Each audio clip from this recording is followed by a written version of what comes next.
How to set the side button double press to open Samsung Note in typing mode on the Samsung Galaxy S25, S25 Plus to the S25 Ultra. First, tap on the home button to return back to the home screen.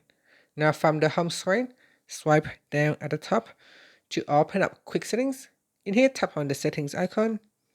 Next, we scroll down, then tap on advanced features. Now in here, we then go down and tap on side button.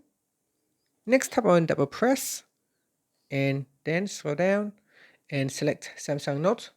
Once you have selected Samsung Note, tap on the settings icon, and in the list here, go down and select type Note.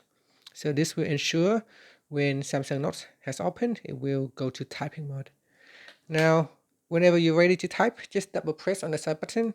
This will launch this will launch the Samsung Notes app, and then it will create a new document ready for you to type.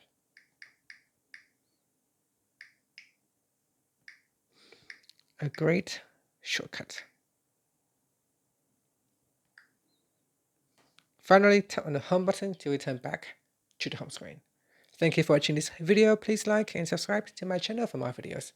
And this is how you can set the side button double press to open up Samsung Notes in typing mode.